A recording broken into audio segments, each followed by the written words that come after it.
Hello friends, मूंगफली से आपने हजारों तरह की रेसिपी बनाई होगी। चलिए आज मैं लेकर आई हूँ मूंगफली से एक ऐसी लाजवाब रेसिपी जिससे कि आपके त्योहारों में चार चांद लग जाएंगे। तो रेसिपी को जरूर ट्राई करें। इसे बनाने में हमें चाहिए 1 कप मूंगफली और थोड़ी सी चीनी। फिर इस स्वीट रेसिपी को आप चाहे तो व्रत में या बिना व्रत के कभी भी बना सकते हैं और महीनों तक स्टोर कर सकते हैं। तो फिर देर किस बात की, चलिए करते हैं शुरू। यहाँ 1 कप कच्ची मूंगफली के दाने ले लिए हैं। आपके पास जैसी भी छोटे दाने या बड़े दाने की मूंगफली हो आप उसे ले सकते हैं। तो बस अब आप क्या करें कि इन दानों में से खराब दाने जो होते हैं उन्हें निकाल दें। कुछ दाने पतले, पीले या काले होते हैं तो उन्हें इसमें से जरूर निकाल दें, क्योंकि इससे हमारी स्वीट का टेस्ट खराब हो सकता है। तो मूंगफली के खराब दानों को चुन लेने के बाद अब चलते हैं हम गैस की ओर। इधर गैस पर मैंने एक हैवी बॉटम बर्तन को चढ़ा रखा है।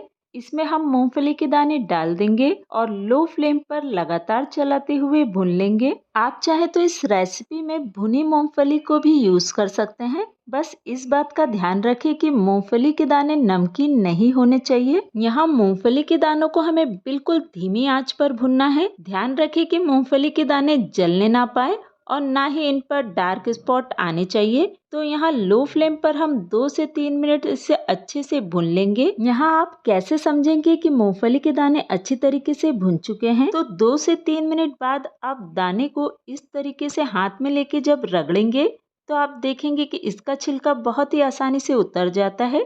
तो यहाँ दाने हमारे रेडी हैं। आप देख सकते हैं कि इसका कलर भी बहुत ज़्यादा चेंज नहीं हुआ है। तो यहाँ मूंगफली को एक प्लेट में ट्रांसफ़र कर दिया है, जिससे कि दाने हमारे थोड़े से ठंडे हो जाए। लेकिन दानों को यहाँ बहुत ज़्यादा ठंडा नहीं करना है। हल्की गर्म जब ये दाने रहते हैं तो हमें इसका छिलका उतारना है। आप चाहे तो इसे हाथों से इस तरीके से रगड़ते हुए इसका छिलका उतार सकते हैं, या आप चाहे तो किचन टॉवेल पर मूंगफली के दानों को रगड़ते हुए इनके छिलके उतार सकते हैं। जो भी मेथड आपको अच्छी लगे उससे इनके छिलके उतार लीजिए। तो यहाँ छिलकों को बड़ी ही आसानी से उतार लिया है। अब इन छिलकों को दानों से अलग करने के लिए देखिए, जब इस तरीके से आप दानों को दोनों हाथों में ट्रांसफर करेंगे तो छिलके हमारे बहुत ही हल्के होते हैं, तो वो नीचे गिर जाएंगे और यहाँ हमें मूंगफली के दाने अच्छे से मिल जाएंगे। या आप चाहे तो इस तरीके से तार वाले झारे तो सभी के घर में होते हैं, इनके ऊपर हम दानों को डालकर इसे अच्छे से हिला लेते हैं। तो यहाँ हमारे छिलके नीचे गिर जाते हैं और हमें बिना छिलके वाले दाने अच्छे से मिल जाते हैं। तो यहाँ सभी दानों को एक बाउल में ट्रांसफर कर लिया है। आप देख सकते हैं कि इस मूंगफली के दाने पे बहुत ज़्यादा स्पॉट नहीं आए हैं। अब एक मिक्सी जार में हम दानों को डाल देते हैं। तो यहाँ मूंगफली के दानों को हमें पल्स मोड पर ही ग्राइंड करना है। अगर मिक्सी को हम एक साथ चला देंगे तो ये डो के फॉर्म में आ जाएगा और ऐसा हमें बिल्कुल भी नहीं चाहिए। तो यहाँ मिक्सी को पल्स मोड पे करते हुए 2 से 3 बार अच्छे से इसे ग्राइंड करके ले लिया है। तो यहाँ मूंगफली के स्वीट बनाने के लिए हमें इस पाउडर को अच्छे से छानना होगा। अगर इसे हम नहीं छानेंगे तो हमारी स्वीट का टेक्सचर अच्छा नहीं आएगा, साथ में उसमें बहुत ही ज्यादा दाने नजर आएंगे। तो यहाँ मूंगफली के पाउडर को अच्छे से छान लेने के बाद जो मूंगफली के मोटे पार्टिकल्स रह गए हैं इसे हम मिक्सी जार में डाल देंगे और फिर से इसे पल्स मोड पर करते हुए ग्राइंड कर लेंगे। अब इसे हमें फिर से छानना है। तो यहाँ मूंगफली को मिक्सी में ग्राइंड करते समय हमें 1 से 2 बार पल्स मोड पर ही इसे ग्राइंड करके लेना है। अगर मिक्सी को हम एक साथ चला देंगे तो मूंगफली का सारा तेल रिलीज हो जाएगा और वो एक डो के फॉर्म में आ जाएगा। इसलिए इस बात का आप विशेष ध्यान रखें। तो यहाँ मैंने एक और बार इसी प्रोसेस को रिपीट करा है। मूंगफली के पाउडर को फिर से ग्राइंड करके इसे एक और बार छान लिया है। तो यहाँ मैंने इस प्रोसेस को 3 बार कर लिया है, जिससे कि यहाँ मूंगफली का एकदम फाइन पाउडर हमें मिल गया है। अब इस मूंगफली के पाउडर में हम डालेंगे 1 बड़ा चम्मच मिल्क पाउडर। तो यहाँ मैंने छोटे चम्मच का यूज करा है, इसीलिए मैंने 2 बार डाला है। यहाँ पर मिल्क पाउडर आप ज़्यादा नहीं डालें, नहीं तो मिठाई में आपको सिर्फ मिल्क पाउडर का ही टेस्ट आएगा। इसे कर देंगे अच्छी तरीके से मिक्स करने के बाद चलिए अब चलते हैं हम गैस की ओर। तो अब सेम पैन में हम डालेंगे आधा कप चीनी, साथ ही डालेंगे 1/4 कप पानी। मेजरमेंट यहाँ बहुत ही सिंपल है। अगर हम 1 कप मूंगफली ले रहे हैं, आधा कप चीनी और उसका भी आधा यहाँ पानी डालेंगे। तो यहाँ चीनी घुलने तक इसे अच्छे से पका लेंगे। गैस की फ्लेम को लो ही रखें, इसे हाई फ्लेम पर बिल्कुल नहीं पकाएं। तो देखिए यहाँ पर चीनी हमारी घुलने लगी है।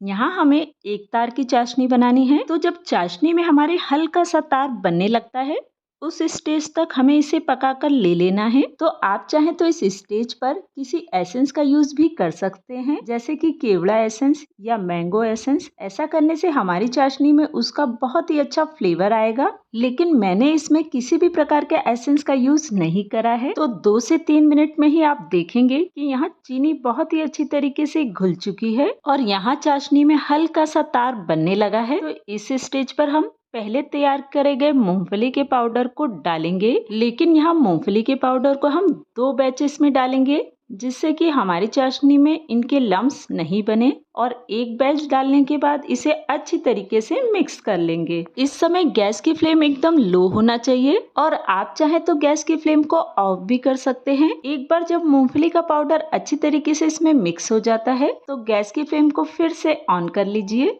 तो चलिए दूसरे बैच के भी मूंगफली के पाउडर को इसमें मिक्स कर लेते हैं। तो देखिए जो हमने चाशनी बनाई थी बिल्कुल पाउडर के हिसाब से बनाई थी। ना तो ये मिक्सचर बहुत ज्यादा गीला है और ना ही बहुत ज्यादा गाढ़ा। तो आपको मेजरमेंट का ध्यान रखना है कि जितनी आप मूंगफली लेंगे उसकी आधी चीनी और उसका भी आधा यहाँ पानी यूज करेंगे। तो देखिए यहाँ पर मूंगफली के पाउडर को इसमें अच्छी तरीके से मिक्स कर लिया है। ध्यान रखें कि गैस की फ्लेम को अभी भी हमें लो रखना है और इसे 2 से 3 मिनट तक अभी हमें और पकाना है, क्योंकि अभी हमारा मिक्सचर काफी गीला है और ये जमने की कंसिस्टेंसी में अभी नहीं आया है। तो यहाँ मिक्सचर को मैं 5 मिनट अच्छे से लो फ्लेम पर भून लेती हूँ। यहाँ फ्लेम का ध्यान रखना है और गलती से भी फ्लेम को हाई मत करिए, क्योंकि उससे हमारा मिक्सचर जल सकता है। तो इस मिठाई को बनाने में ना तो हमें घी, दूध, मावा ऐसा कुछ भी नहीं चाहिए और बहुत कम सामग्री में सिर्फ चीनी और मूंगफली में ये मिठाई बनकर तैयार हो जाती है।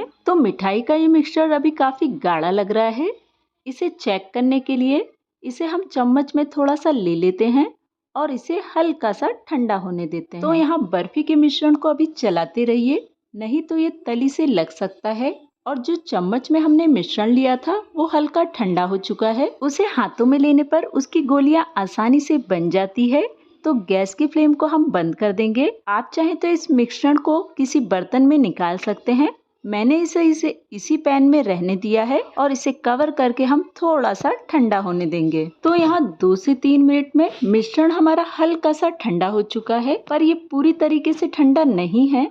इधर मैंने एक ग्लास ले लिया है और उसके बैक साइड पे थोड़ा सा घी लगा लेंगे। आप चाहें तो ये प्रोसेस कटोरी से भी कर सकते हैं। तो यहाँ मिठाई के मिश्रण को हम अच्छी तरीके से मस लेंगे। जितनी अच्छी तरीके से इसे हम मस लेंगे उससे हमारी मिठाई का टेक्सचर बहुत ही अच्छा स्मूथ बनकर तैयार होगा। तो इस प्रोसेस को बहुत ही अच्छे से हम कर लेंगे। अब मिठाई के मिश्रण में हम आधा चम्मच घी डाल देंगे और इसे भी हम अच्छी तरीके से इसमें मिक्स कर लेंगे। अगर आप घी नहीं डालना चाहते तो इसे स्किप भी कर सकते हैं, पर ऐसा कर देने से हमारी मिठाई बहुत ही ज्यादा सॉफ्ट बनकर तैयार होगी। तो यहाँ मिठाई का मिश्रण डो के फॉर्म में आ चुका है।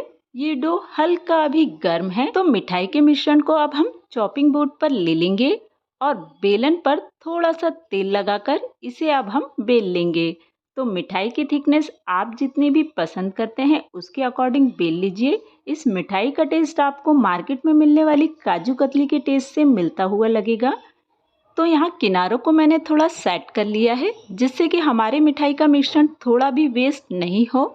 और इसे आप चाहे तो बहुत ही पतला कतली के शेप का भी बना सकते हैं, पर यहाँ इसे मैंने बर्फी शेप का बनाने के लिए इसे हल्का सा मोटा ही रखा है और इसे किचन प्लेटफॉर्म पर ऐसे ही आधे घंटे के लिए छोड़ दिया है। इसे फ्रिज में बिल्कुल नहीं रखें, नहीं तो ये बहुत ही ज़्यादा हार्ड हो जाएगा।